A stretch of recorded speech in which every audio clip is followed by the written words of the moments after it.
You know, artificial intelligence isn't sci-fi anymore. Not at all. It's literally everywhere. It's in our social media feeds, our workplaces, even our science labs. And as it gets smarter and more integrated into our lives, it's forcing us to face this huge question, a real conflict between its incredible promise and its potential peril.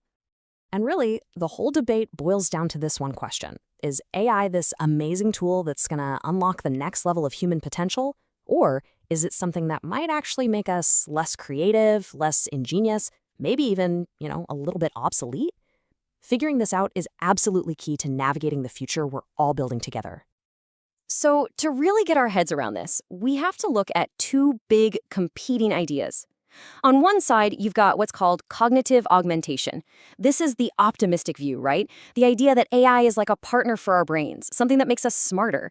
But on the other side, there's this worry about cognitive constriction, the fear that AI might be kind of quietly boxing in our thinking and pushing us down predictable, narrow paths.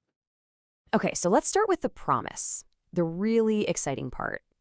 In this version of the future, AI isn't our replacement. It's the ultimate creative partner. It's this powerful tool that can speed up innovation and discovery in ways we're really just starting to grasp. And when we talk about AI and creativity, we're not just talking about it, mashing up old ideas. AI is fantastic at something researchers call exploratory creativity. It can dig through just mountains of data and find brand new patterns and connections that a human brain would probably just miss. It's basically pushing the boundaries of what we even know is possible. And this isn't just theory, we're seeing it happen right now, especially in science. Just think about it. A cancer researcher can now sift through decades of scientific papers in a matter of minutes, not years. AI is doing that grunt work, it's generating new hypotheses from super complex data sets, and it's spotting these hidden patterns that could lead to the next big breakthrough. And that frees up the human scientists to do what they do best, thinking about the big picture, the really creative, conceptual stuff. And that right there brings us to what the ideal setup looks like. It's not AI versus humans. The real magic, the sweet spot, is where they overlap. When you take the insane processing power of an AI and you combine it with human intuition, our understanding of context and our ethical judgment, well, that's where you get collaborative innovation. And that's something way more powerful than what either of us could ever do alone. But that's only one side of the coin. For all of that incredible promise, weaving AI so deeply into our lives comes with some pretty serious hidden costs. Costs that could actually be rewiring how we think, how we feel, and how we protect our own privacy. So, what's the catch? What are we giving up for all this power and convenience? It really makes you stop and think about the trade-offs, right? The trade-offs to our own minds and our own security, and a lot of the time, we might not even notice we're making them. And get this, even the pros who are all in on AI are feeling a weird psychological pinch. Yeah, it absolutely cuts down on the boring work, but there's a flip side. Some researchers are saying they're becoming way too dependent on it, and others are even feeling a hit to their creative confidence, like a kind of imposter syndrome when they have to work next to this super intelligent machine. And this goes way deeper than just feeling a little insecure at work. Psychologists are getting really worried about that cognitive constriction thing we talked about. Think about it. Algorithms can start to narrow our goals by only showing us what's predictable or popular. They can mess with our emotions by feeding us content that's specifically designed to make us angry or anxious. And of course, they create these echo chambers that filter out any challenging ideas, which over time really weakens our ability to think critically. And then there's the privacy risk. And this is getting incredibly personal. Every time we use facial recognition or fingerprints, we're handing over our biometric data. And here's the scary part. Unlike a password, that data is permanent. If it gets stolen, you can't just change it. It's you, forever. Okay, so we've been talking a lot about the individual, but the real massive impact of AI is on all of us, on society as a whole. This tech is forcing us to tackle some huge dilemmas about everything from the job market to our laws to our basic ethics. A really great way to understand this whole journey we're on with AI is something called the hype cycle.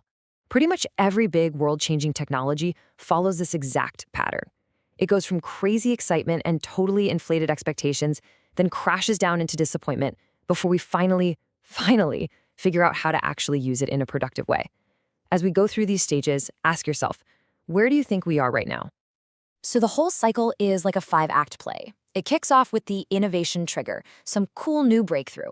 Then, boom, we shoot up to the peak of inflated expectations, where we think it's going to solve all our problems. Of course, it doesn't, and we fall into the trough of disillusionment. But then we start to climb out. We enter the slope of enlightenment, where we learn what it's really good for, until finally it hits the plateau of productivity and just becomes a normal part of life. And a perfect example of that peak of inflated expectations. All the fear about jobs. We hear constantly that AI is coming to replace everyone. But the data, well, it tells a much more interesting story.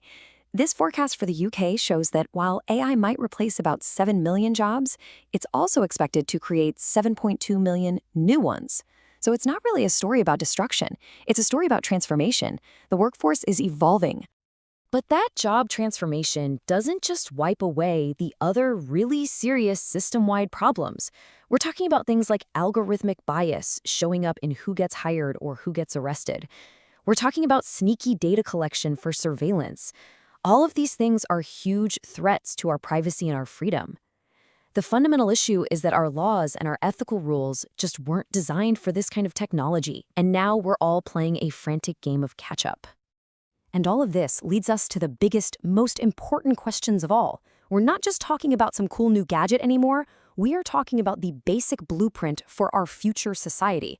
The stakes?